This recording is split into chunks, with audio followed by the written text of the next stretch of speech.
ಲೋಕಸಭಾ ಚುನಾವಣೆಯಲ್ಲಿ ಕರ್ನಾಟಕದ 28 ಲೋಕಸಭಾ ಕ್ಷೇತ್ರಗಳ ಪೈಕಿ ಕೇವಲ 9 ಲೋಕಸಭಾ ಕ್ಷೇತ್ರಗಳನ್ನು ಗೆದ್ದಿರ್ತಕ್ಕಂಥ ಆಡಳಿತಾರೂಢ ಕಾಂಗ್ರೆಸ್ ಪಕ್ಷದಲ್ಲಿ ಇದೀಗ ಹೊಸ ರೀತಿಯ ಒಂದು ಸಮಸ್ಯೆ ಉದ್ಭವ ಆಗಿದೆ ಅಂತಕ್ಕಂಥ ಮಾತುಗಳು ಕೇಳಿ ಬರ್ತಾ ಇದ್ದಾವೆ. ಗೆಲುವಿನ ಕ್ರೆಡಿಟನ್ನು ತಮಗೇ ಬೇಕು ಅಂತಕ್ಕಂಥ ಭಾವನೆಯನ್ನಿಟ್ಕೊಂಡು ಕಾಂಗ್ರೆಸ್ನ ಪ್ರಮುಖ ನಾಯಕರು ಇದೀಗ ಸ್ಪರ್ಧೆಗೆ ಇಳಿದಿದ್ದು, ಈ ಗೆಲುವಿಗೆ ನಾವೇ ಕಾರಣ ಅಂತಕ್ಕಂಥ ಒಂದು ರೀತಿಯ ವಿಷಯವನ್ನು ಇದೀಗ ಪ್ರಸ್ತಾಪ ಮಾಡೋದಕ್ಕೆ ಹೊರಟಿದ್ದಾರೆ ಅಂತಕ್ಕಂಥ ಮಾತುಗಳು ಕೇಳಿ ಬರ್ತಾ ಇದ್ದಾವೆ.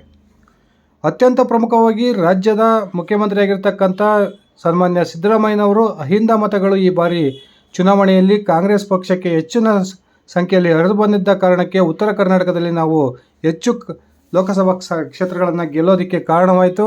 ಆ ಕಾರಣದಿಂದ ನನ್ನ ಕಾರಣಕ್ಕೇ ಈ ಬಾರಿ ರಾಜ್ಯದಲ್ಲಿ ಕಾಂಗ್ರೆಸ್ 9 ಸ್ಥಾನಗಳನ್ನು ಗೆದ್ದಿದೆ ಅಂತಕ್ಕಂಥ ಒಂದು ಮಾತುಗಳನ್ನು ಆಡ್ತಾ ಇದ್ದರೆ, ಇನ್ನೊಂದು ಕಡೆ AICC ಅಧ್ಯಕ್ಷರಾಗಿರ್ತಕ್ಕಂಥ ಕಲ್ಯಾಣ ಕರ್ನಾಟಕ ಭಾಗದ ಪ್ರಮುಖ ನಾಯಕ ಮಲ್ಲಿಕಾರ್ಜುನ್ ಖರ್ಗೆ ಅವರು ಕೂಡ ಕಲ್ಯಾಣ ಕರ್ನಾಟಕದಲ್ಲಿ ಈ ಬಾರಿ ಕಾಂಗ್ರೆಸ್ ಏನು 5 ಲೋಕಸಭಾ ಕ್ಷೇತ್ರಗಳನ್ನು ಕ್ಲೀನ್ ಸ್ವೀಪ್ ಮಾಡಿದೆ.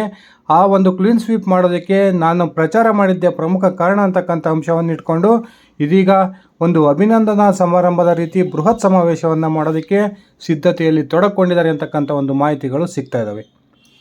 ಬನ್ನಿ ಸ್ನೇಹಿತರೆ, ನಿಜಕ್ಕೂ ಕೂಡ ಈ ಕಾಂಗ್ರೆಸ್ನಲ್ಲಿ ಶುರುವಾಗಿರ್ತಕ್ಕಂಥ ಈ ಕ್ರೆಡಿಟ್ ವಾರ್ ಏನು, ಇದು ಯಾವ ಹಂತಕ್ಕೆ ಬಂದು ನಿಲ್ಲುತ್ತೆ ತಿಳ್ಕೊಂಡು ಬರೋಣ.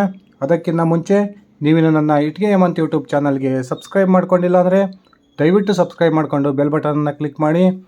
ನಾನು ಕೊಡ್ತಕ್ಕಂಥ ಮಾಹಿತಿ ನಿಮ್ಗೆ ಇಷ್ಟ ಆಗಿದ್ದರೆ ಈ ವಿಡಿಯೋಗೆ ಲೈಕ್ ಮಾಡಿ, ಶೇರ್ ಮಾಡಿ, ಕಮೆಂಟ್ ಮಾಡಿ. ಸ್ನೇಹಿತರೆ, 28 ಲೋಕಸಭಾ ಕ್ಷೇತ್ರಗಳಲ್ಲಿ ಈ ಬಾರಿ ಆಡಳಿತಾರೂಢ ಕಾಂಗ್ರೆಸ್ ಗೆದ್ದಿದ್ದು ಕೇವಲ 9 ಲೋಕಸಭಾ ಕ್ಷೇತ್ರಗಳು. ಆದರೂ ಕೂಡ ಕಳೆದ 2019ರ ಲೋಕಸಭಾ ಚುನಾವಣೆಗೆ ಹೋಲಿಸ್ಕೊಂಡ್ರೆ ಹೆಚ್ಚುವರಿಯಾಗಿ 8 ಲೋಕಸಭಾ ಕ್ಷೇತ್ರಗಳನ್ನು ಈ ಬಾರಿ ಕಾಂಗ್ರೆಸ್ ರಾಜ್ಯದಲ್ಲಿ ಗೆದ್ದಿದೆ. ಈ ಒಂದು 8 ಹೆಚ್ಚುವರಿ ಲೋಕಸಭಾ ಕ್ಷೇತ್ರಗಳನ್ನು ಗೆಲ್ಲೋದಕ್ಕೆ ನಾನೇ ಕಾರಣ ಅಂತಕ್ಕಂಥದ್ದು ಸಿದ್ದರಾಮಯ್ಯನವರ ಒಂದು ವಾದ. ನನ್ನ ಸರ್ಕಾರ ಅಸ್ತಿತ್ವಕ್ಕೆ ಬಂದ ನಂತರ ನಾನು ಚುನಾವಣಾ ಪೂರ್ವದಲ್ಲಿ ಕೊಟ್ಟಿದ್ದಂತಹ ಭರವಸೆಯ ಪ್ರಕಾರ ಈಗ ರಾಜ್ಯದಲ್ಲಿ 5 ಗ್ಯಾರಂಟಿಗಳನ್ನು ಜಾರಿ ಮಾಡಿದ್ದೀನಿ. ಆ ಕಾರಣಕ್ಕೆ ಈ 5 ಗ್ಯಾರಂಟಿಗಳನ್ನು ಉತ್ತರ ಕರ್ನಾಟಕದ ಜನ ಒಪ್ಕೊಂಡಿದ್ದಾರೆ. ಆ ಕಾರಣಕ್ಕೆ ಅತ್ಯಂತ ಹೆಚ್ಚು ಮತಗಳನ್ನು ಕಾಂಗ್ರೆಸ್ಗೆ ಹಾಕಿದರು. ಅದರಿಂದ ಕಾಂಗ್ರೆಸ್ಸಲ್ಲಿ ಗೆದ್ದಿದೆ ಅಂತಕ್ಕಂಥದ್ದು ಸಿದ್ದರಾಮಯ್ಯನವರ ವಾದ. ಆದರೆ AICC ಅಧ್ಯಕ್ಷರಾಗಿರ್ತಕ್ಕಂಥ ಮಲ್ಲಿಕಾರ್ಜುನ್ ಖರ್ಗೆ ಅವರು ಈ ವಾದವನ್ನು ಒಪ್ತಾ ಇಲ್ಲ.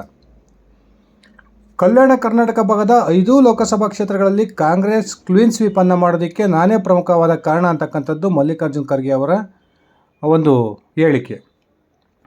ಈಗಾಗಲೇ ಅದರ ಕ್ರೆಡಿಟನ್ನು ತಾನೇ ತೆಗೆದುಕೊಳ್ಬೇಕು ಅಂತಕ್ಕಂಥ ನಿರ್ಧಾರಕ್ಕೆ ಬಂದಿರುವ ಈ ಮಲ್ಲಿಕಾರ್ಜುನ್ ಖರ್ಗೆ ಅವರು ಕಲ್ಯಾಣ ಕರ್ನಾಟಕಕ್ಕೆ ವಿಶೇಷ ಸ್ಥಾನಮಾನವನ್ನು ಕೊಟ್ಟು 10 ವರ್ಷಗಳ ತುಂಬುತ್ತಿರ್ತಕ್ಕಂಥ ಈ ಅವಧಿಯಲ್ಲಿ ಒಂದು ಸಿದ್ದರಾಮೋತ್ಸವದ ರೀತಿಯಲ್ಲಿ ಬೃಹತ್ ಸಮಾವೇಶವನ್ನು ಕಲ್ಯಾಣ ಕರ್ನಾಟಕ ಭಾಗದಲ್ಲಿ ನಡೆಸೋದಕ್ಕೆ ಚಿಂತನೆಯನ್ನು ಮಾಡಿದ್ದಾರೆ ಅಂತಕ್ಕಂಥ ಒಂದು ಸ್ಪಷ್ಟ ಮಾಹಿತಿಗಳು ಬರ್ತಾ ಇದ್ದಾವೆ.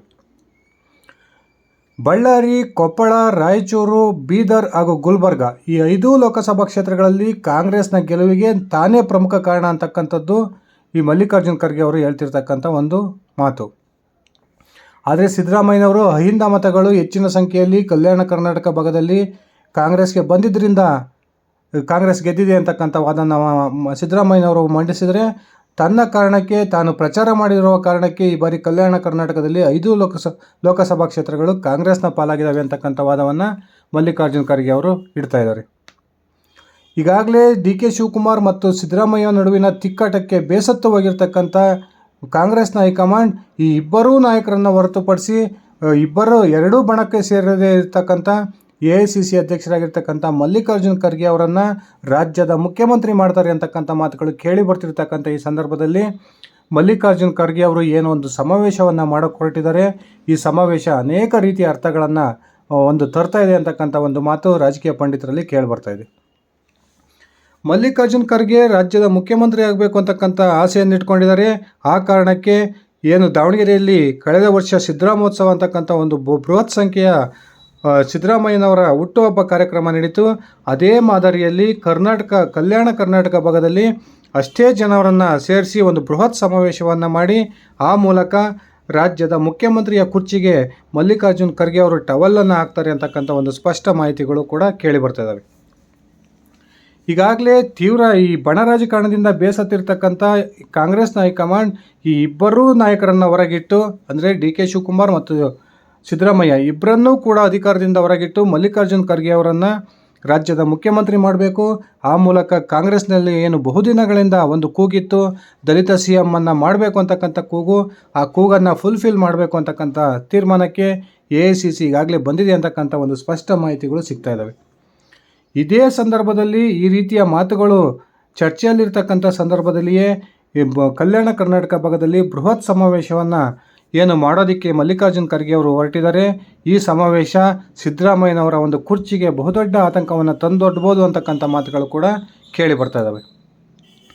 ಈಗಾಗಲೇ ಸಿದ್ದರಾಮಯ್ಯನವರಿಗೆ ಸವಾಲು ಹಾಕಬೇಕು ಅಂತಕ್ಕಂಥ ಒಂದು ಉದ್ದೇಶದಿಂದನೇ ಬೃಹತ್ ಸಮಾವೇಶವನ್ನು ಮಾಡ್ತಕ್ಕಂಥ ತಯಾರಿಯಲ್ಲಿ ಮಲ್ಲಿಕಾರ್ಜುನ್ ಖರ್ಗೆ ಅವರು ಇದ್ದಾರೆ ಅಂತಕ್ಕಂಥ ಒಂದು ಮಾತುಗಳು ಕೂಡ ರಾಜಕೀಯ ವಲಯದಲ್ಲಿ ತೀವ್ರ ಚರ್ಚೆಗೆ ಕಾರಣವಾಗಿದೆ.